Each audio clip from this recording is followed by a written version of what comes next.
आपने भी इंजेक्शन की बात कही, हुँ। तो इंजेक्शन कितना इम्पोर्टेंट है? ये भी काफ़ी पेशेंट्स को एक मिसकंसेप्शन है कि हमें इंजेक्शन बिल्कुल नहीं लगवाना चाहिए। हुँ, इंजेक्शन लगाओगे तो घुटने बिल्कुल ख़राब हो जाएँगे। तो ऐसा नहीं है। इंजेक्शंस का आर्थराइटिस के ट्रीटमेंट में, स्पेशली नी आर्थराइटिस के ट्रीटमेंट में एक बहुत बड़ा रोल है। हुँ, इंजेक्शंस अगर हम देखें तो ये 2 या 3 तरह के आते हैं, हुँ, ठीक है?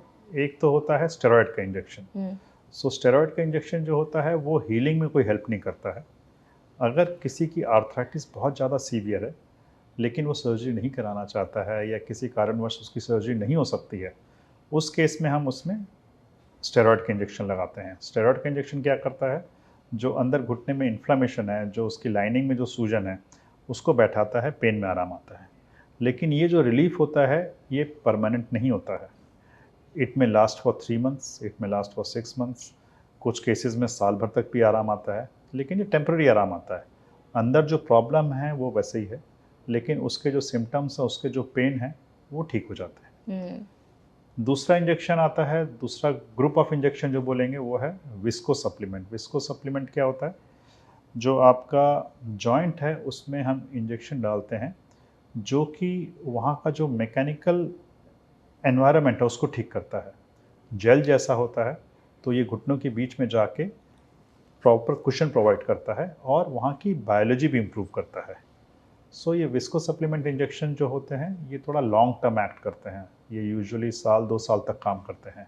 जो है अर्ली आर्थराइटिस में काम करते हैं, जिसमें आर्थराइटिस की शुरुआत है, हुँ, उसमें ये विस्को सप्लीमेंट इंजेक्शन अच्छा काम करते हैं। इनमें कोई नुकसान नहीं होता है, ठीक है? स्टेरॉइड के इंजेक्शन क्या है? स्टेरॉइड में आपका शुगर बढ़ सकता है, जो जिनका डायबिटीज़ अनकंट्रोल्ड है उसमें हम अवॉइड करते हैं।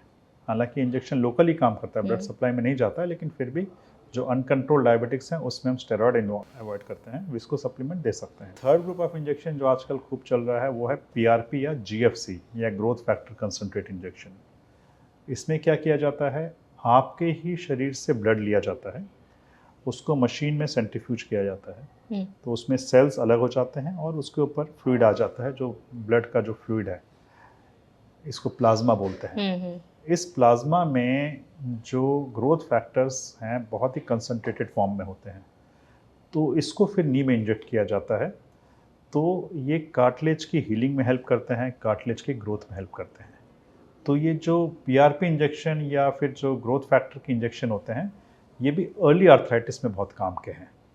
लेकिन जो एस्टैब्लिश आर्थराइटिस है, जहाँ पे घुटने एकदम डैमेज हो चुके हैं, टेढ़े हो चुके हैं, उस केस में ये पीआरपी इंजेक्शन या जीएफसी इंजेक्शन या विस्को सप्लीमेंट इतना अच्छा नहीं काम करते हैं। उसमें for the time being temporary आराम के लिए आप स्टेरॉइड के इंजेक्शन लगा सकते हो।